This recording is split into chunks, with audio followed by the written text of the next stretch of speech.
Vamos a estar allí en los versículos 7 hasta el 10, donde él ahora cambia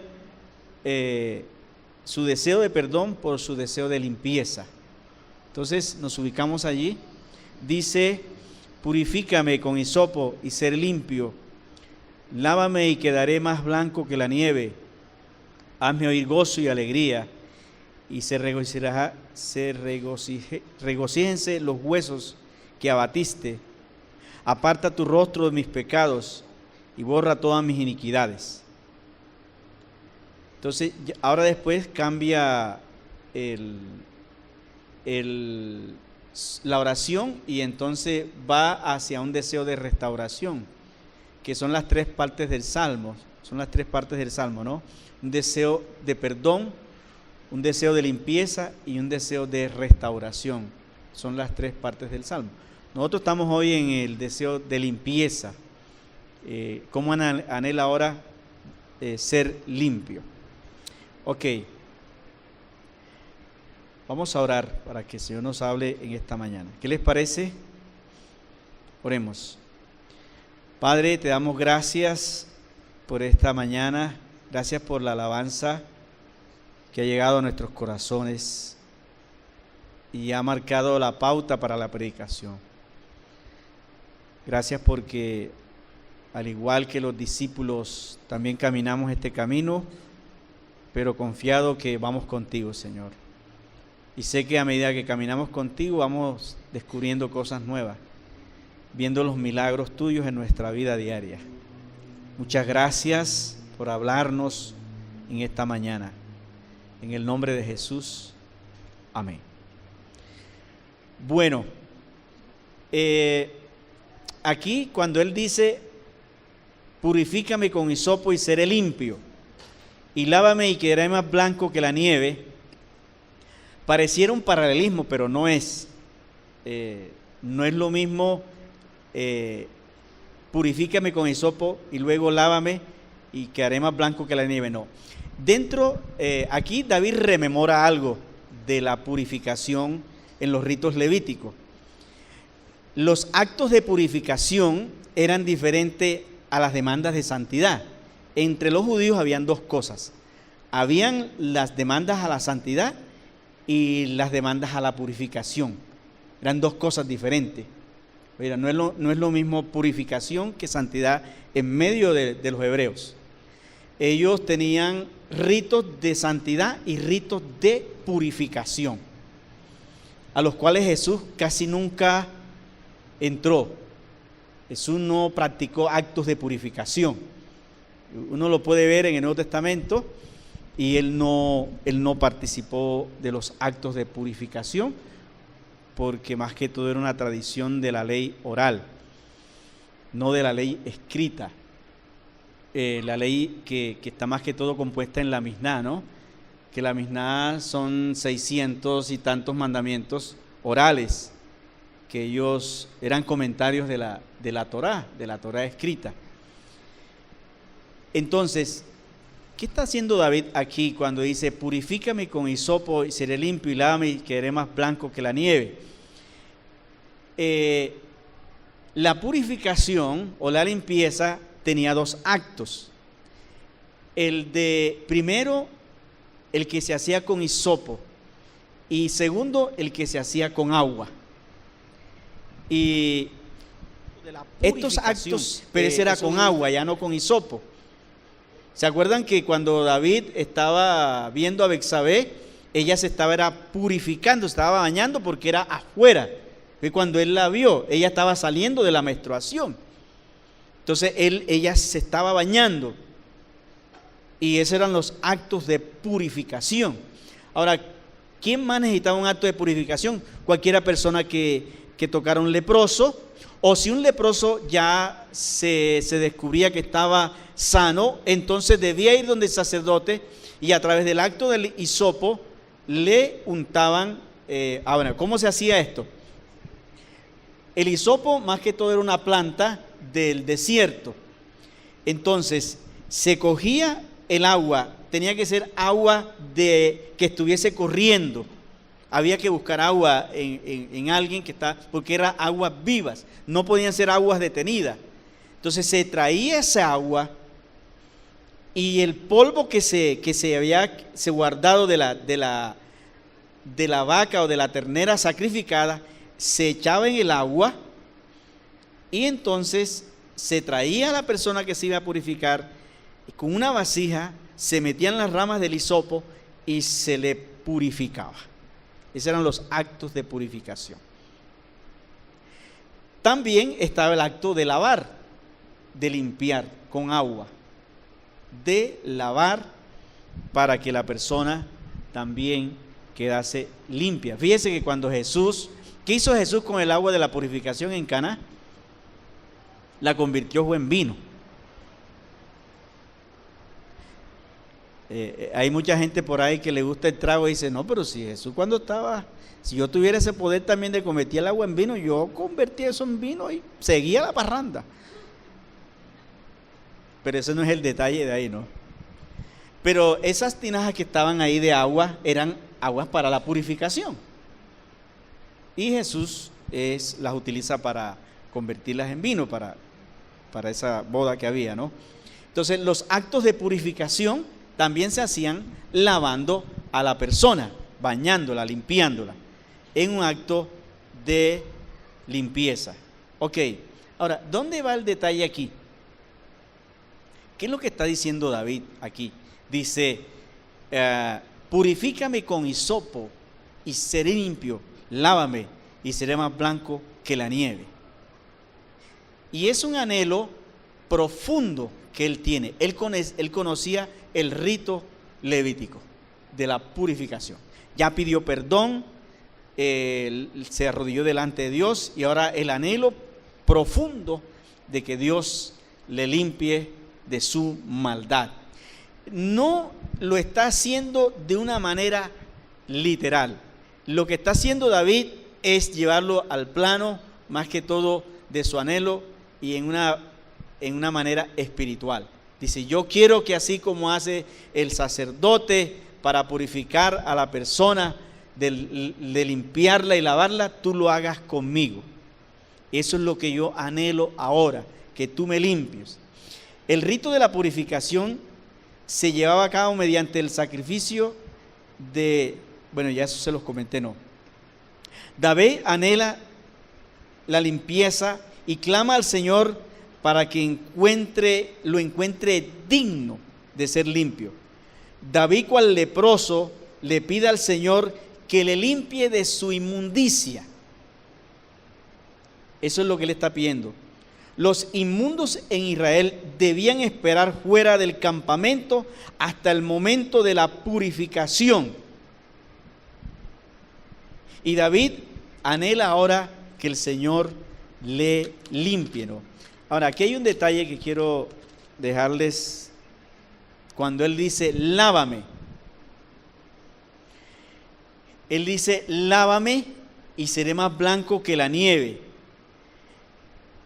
Quiero leer aquí una nota del tomo 3, página 254 del comentario Bacon, los que quieran averiguar allí, porque estas palabras no son mías. El comentario comenta lo siguiente de este versículo. Los Bacon, que son uno de los mejores comentarios, ¿no? Tomo 3, página 254. Dice esto: lávame es una expresión sorprendente en el original. El hebreo tiene dos palabras para lavar. La primera se aplica al lavado del cuerpo, los utensilios de cocina y en general cualquier objeto que pueda sumergirse en agua sobre la cual se puede derramar agua. Esa es una manera de lavar en el hebreo. Hay dos palabras para eso. La primera palabra, lavar, es como cuando uno se baña, ¿no?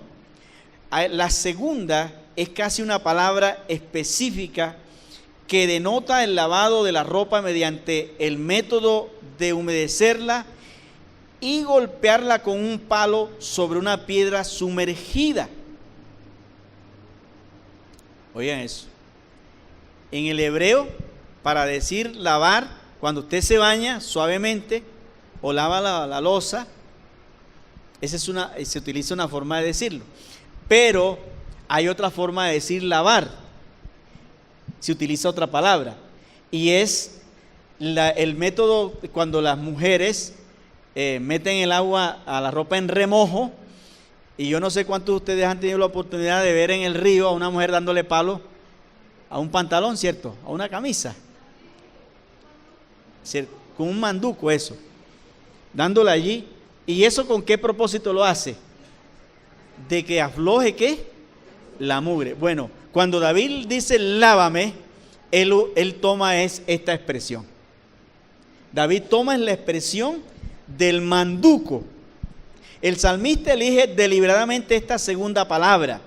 Sabe que el pecado está tan profundamente intrincado en su naturaleza que Dios necesitará golpearlo literalmente para sacarle lo de adentro.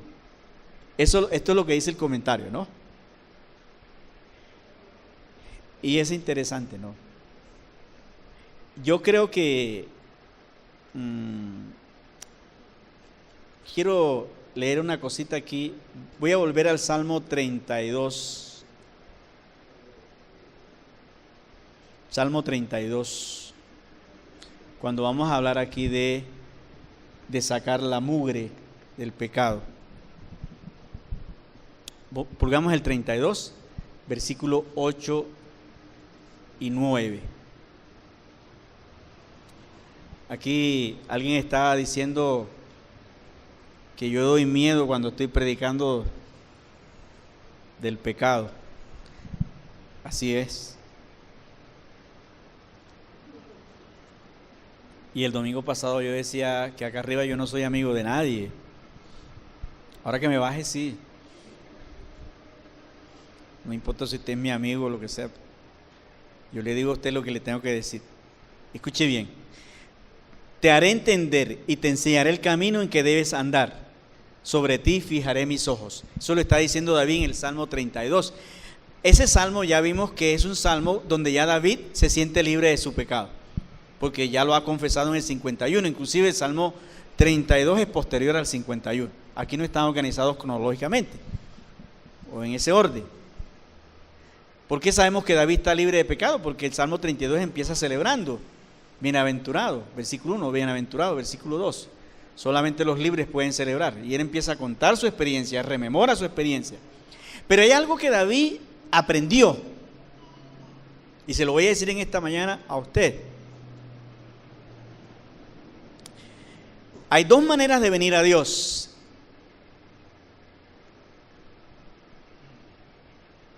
Y escúchelo bien. O vienes por el entendimiento. Versículo 9. Fíjate que versículo 8 dice: primero, te haré entender y te enseñaré el camino en que debes andar. Sobre ti fijaré mis ojos y te aconsejaré. Dios primero quiere que tú vengas por el entendimiento y por el consejo. Ahora, si no escuchas el consejo, entonces viene el versículo 9. No seáis como el caballo o como el mulo, sin entendimiento. Que si no es con el cabestro, dice que han de ser sujetados con cabestro, con freno, porque si no, no se acercan a ti. Y David estaba haciendo alusión precisamente a eso, a poner la ropa en remojo y a darle con el manduco hasta que saque lo mínimo. Yo no quiero asustar con esto a nadie, pero hay veces que Dios va a permitir circunstancias en tu vida para que aceptes su voluntad. Y a veces doloroso. Esto es metáfora, porque esto es poesía. ¿Vieron? Eso es poesía. Y el hebreo es muy rico en su forma abstracta, porque el hebreo no es como el griego es lógico, el hebreo es más abstracto. El griego te diría, el Señor te va a meter en un problema para que vengas a Él. El hebreo te lo dice más bacano. Dice, no seáis como el mulo, no seáis como el caballo, como el mulo, sin entendimiento. Se te aconseja, se te dice, se te enseña y no entiendes. Pero un día te van a traer. Un día te van a arrimar. ¿Vienes o vienes? No vayamos a pensar que Dios ignora las cosas. Vuelvo y les leo el Salmo 50. Salmo 50, versículo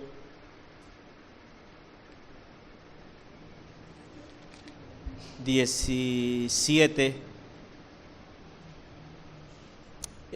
Vuelvo y les leo esto. ¿Por qué no me ruedan eso así para acá? ¿Quién me puede rodar para que lo vean desde acá? Oigan esto. Le digo a los jóvenes, a los maridos que están aquí, mucho cuidado. A usted se le dice, se le aconseja. ¿Sabe que yo no llamo mucha gente a la oficina, sino que yo se lo digo desde aquí? ¿Cuánto me gastaría aconsejándolo a ustedes a uno por uno en la oficina? Bueno, estoy aconsejándolos de un solo a todos ustedes aquí. ¿Sí o no? Pues tú aborreces la incorrección y echas a tus espaldas mis palabras. Si veías al ladrón, tú corrías con él. Y con los adúlteros, era tu parte. Oiga eso. Tu boca metías en mal y tu lengua componía engaño. Tomabas asiento y hablabas contra tu hermano, contra el hijo de tu madre ponías infamia. Todas estas cosas hiciste y yo he callado. Ay, ay, ay. O sea, que tú has hecho lo que te ha dado la gana y el Señor se ha quedado ¿qué? Callado. Y mire lo que dice: pensabas que de cierto sería yo como tú.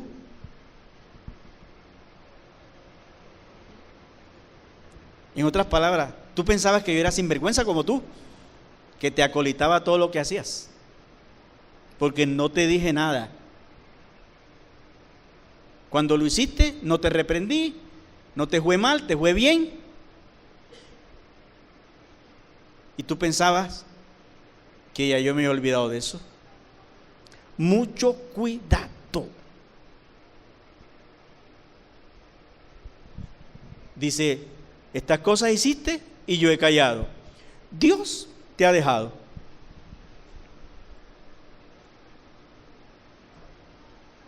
Y no te ha dicho nada. Te hemos dicho, te hemos aconsejado que vengas a la iglesia, que no tenga novio inconverso. Te lo hemos dicho.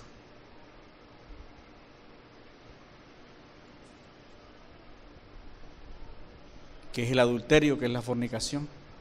Te lo hemos dicho. Y Dios ha callado. Tú pensabas que es cierto, Dios te estaba dando el aval.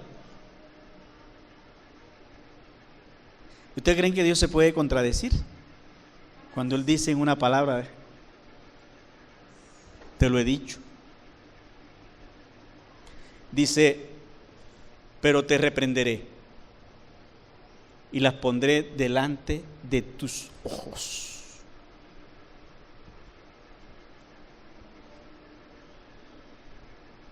Un día te voy a reprender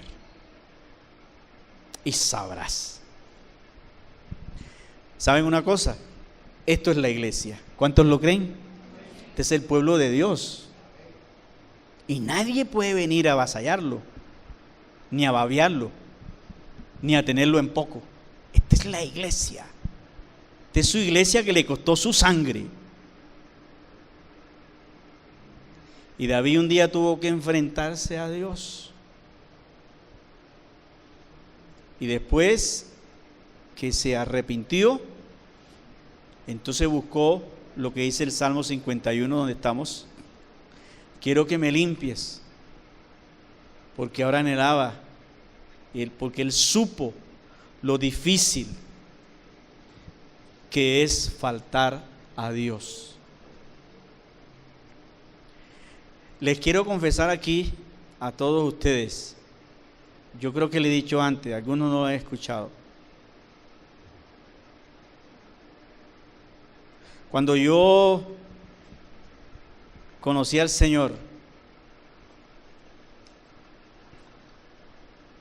yo siempre he sido muy radical.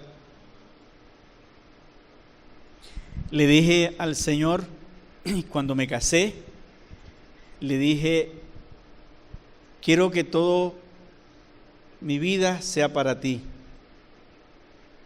Y Rosana y yo convenimos que nosotros éramos para Él y que nuestros hijos serían para Él. Y si no era así, que nos quitara la vida. Y eso lo tenemos pendiente.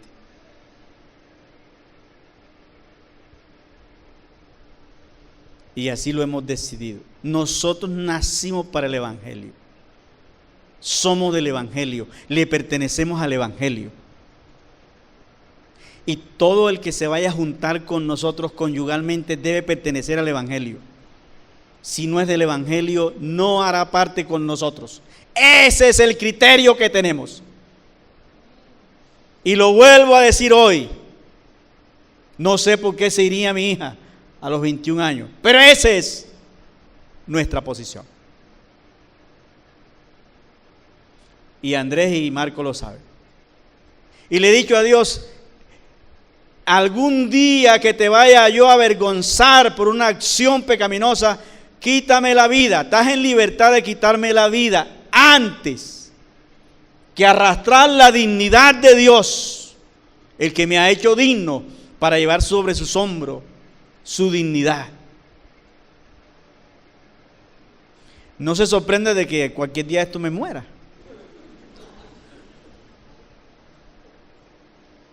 Pero ese es el convenio que tenemos.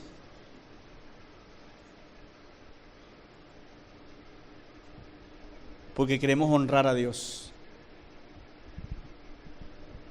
Nosotros pertenecemos a este evangelio. No es que menospreciemos la vida, es que tenemos esperanza. Que apreciamos mucho la vida. Entonces, esa es la exhortación que queremos. David decía, dame duro para que sienta, para que no sea torpe y no lo vuelva a hacer otra vez. Porque lo que hizo David fue terrible. El domingo pasado yo les estaba diciendo aquí que el Salmo 48 dice, Señor, el hacer tu voluntad me ha agradado y tu ley está en medio de mi corazón. David en el Salmo 48. Y después sale con semejante cosa. ¿Cierto? Una confesión tan sublime. Después sale David con semejante cosa. Eso nos deja dicho a nosotros que ninguno de nosotros está libre de una acción pecaminosa. Ahora mire lo que dice David en el versículo 10, donde termina esta sección. Dice, versículo 10, crea en mí, oh Dios, un corazón limpio y renueva un espíritu recto dentro de mí. Crea en mí. La palabra crear allí es la misma palabra hebrea para hablar de crear algo que no existe. Es la misma que se utiliza en Génesis. Algo que no existe. O sea, David le dice a Dios, el corazón que tengo no sirve. ni remendado, dame uno nuevo. Porque David sabe que la génesis de toda maldad está en el corazón. Y así lo dice Marcos capítulo 7. Quiero que lo coloquemos allí. Versículos 20 en adelante. Marcos, no vaya a creer que el enemigo de ustedes es la vecina o el vecino. Esa es la tentación. Pero mire dónde está su problema. Por eso dice el Salmo, dice, sobre toda cosa guardada, ¿qué? ¿Guarda qué? Tu corazón. Mire lo que dice. Porque decía, lo que del hombre sale, eso contamina al hombre. Seguimos. Porque dentro del corazón de los hombres salen los malos pensamientos, los adulterios, las fornicaciones, los homicidios, los hurtos, las avaricias, las maldades, el engaño, la lascivia, la envidia, la maledicencia, la soberbia, la insensatez. Todas estas maldades de dentro salen y contaminan al hombre. ¿Dónde está todo lo que leímos? En el corazón. ¿Y qué dijo David? Dame ¿qué? Un corazón nuevo. Un corazón nuevo. O sea, un nuevo nacimiento. Nosotros todos necesitamos nacer de nuevo. Y dice, y renueva un espíritu recto dentro de mí. Volvamos otra vez al Salmo. Renueva un espíritu recto dentro de mí. O sea, ya aquí sí habla del espíritu, dice, y renueva un espíritu recto dentro de mí. No está hablando del Espíritu Santo, está hablando del espíritu de Él. Y lo que está pidiendo es que sea renovado. ¿Por qué? Volvamos al Salmo 32. ¿Por qué le está diciendo eso? Y aquí, y quiero, ¿cuántos casados aquí levanten la mano? Ok, esto es con nosotros. Dice, capítulo 32 de Salmo, sí, versículo 1. Mire lo que dice. Ojo que esto es con nosotros, los casados. Claro, David lo experimentó. Dice, bienaventurado cuya transgresión ha sido perdonada y cubierto su pecado. ¿Oyeron? Bienaventurado a quien Jehová no culpa de iniquidad y en cuyo espíritu no hay engaño. La palabra iniquidad en hebreo es abón. Y la palabra traduce de la siguiente manera. La palabra iniquidad, él utiliza tres palabras ahí. Chatá, abón, y la otra, ahora no me acuerdo, yo se las mando por el Facebook. Son tres palabritas que son las más fuertes, que chatá es transgresión o alta traición contra el rey, eso es lo que traduce. Y abón traduce, es la palabra que más fuerte para hablar de lo que uno planea en su interior, para hacer, lo que planea adentro. Y traduce también como concierto para delinquir entre el corazón y la persona que lo posee. O sea, como usted y yo, o sea, como yo y mi corazón planeamos. Y miren eso. Y David dice aquí, bienaventurado al hombre a quien Jehová no culpa de iniquidad y en cuyo espíritu no hay ¿qué? ¿Dónde es que se aloja el engaño? ¿A dónde? En el espíritu. En el espíritu. Mire que está a su lado para ver si le puede mirar el espíritu. ¿Cierto que no?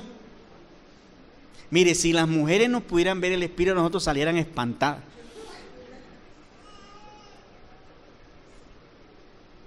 Porque usted puede estar acostado con su mujer pensando en otra. Usted puede hacer la relación sexual con su mujer pensando en otra. Y eso es engaño en el espíritu. Y David dijo, bienaventurado el varón que no tiene engaño en el espíritu. ¿A quién hemos puesto en disciplina por pensar mal? Y precisamente, mire lo que dice Malaquías capítulo 2, versículo 14, el último libro del Antiguo Testamento, con respecto a la relación conyugal. Mire lo que dice: me diréis, ¿por qué? Porque Jehová ha testiguado contra ti y la mujer de tu juventud. Ahí le está hablando a los sacerdotes, ¿vieron? A los pastores de esa época. Miren lo que hacían los pastores. Porque a Jehová ha testiguado contra ti la mujer de tu juventud, contra la cual has sido desleal, siendo ella tu compañera y la mujer de tu pacto, o sea, de tu matrimonio. Y miren lo que sigue diciendo: ¿no hizo el uno, habiendo en él abundancia de espíritu? Sí, hizo una sola pareja. ¿Por qué uno? Dice, porque buscaba una descendencia para Dios. ¿Qué es lo que busca Dios en el matrimonio? ¿Una descendencia para quién? Para Él. Entonces, ¿cómo lo vamos a manchar? Dice, guardaos pues, ¿a dónde? ¿A dónde? Guardaos pues en vuestro espíritu y no seáis desleales con la mujer de vuestra juventud. ¿Dónde es que nos vamos a guardar los maridos? En el espíritu. No cuando ella está viendo, es cuando no está viendo, o cuando nadie está viendo, cuando estoy solo. ¿Qué hay en mi espíritu? O sea, que hay otra por ahí en el espíritu, en la cual pienso y con la cual planeo también. Y allí fue la caída de David. Dice, David se dio cuenta que tenía engaño en el espíritu. Claro que sí. Y sigue diciendo, o hasta ahí termina. No, porque Jehová Dios de Israel ha dicho, el que aborrece el divorcio, ahí la palabra es divorcio. Dios aborrece el divorcio. El que cubre iniquidad su vestido, dijo Jehová de los ejércitos, guardaos pues en vuestro espíritu y no seáis desleales. Dios aborrece el divorcio. Ahí lo dice, que Dios aborrece. La palabra repudio, en otras versiones está traducida divorcio. Eso es.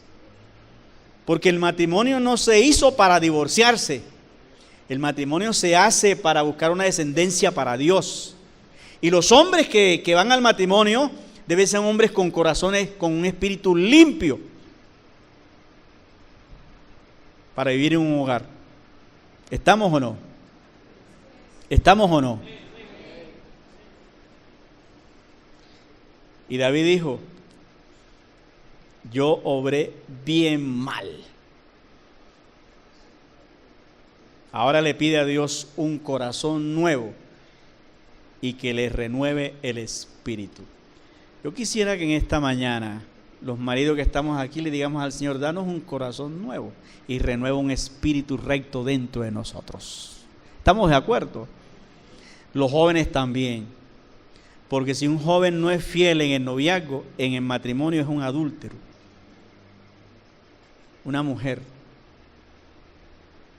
La fidelidad empieza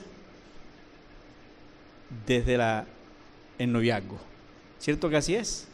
Un hombre que engaña en el noviazgo es un hombre adúltero en el matrimonio. Eso escríbalo. Eso no le busque más nada. Entonces, mis hermanos, en esta mañana los invito a que tengamos un deseo también de limpieza como David. Decirle, Señor, límpianos con hisopo, lávanos y seremos más blancos que la nieve. Que el Señor los bendiga. Ahora que me baje, soy amigo de ustedes otra vez.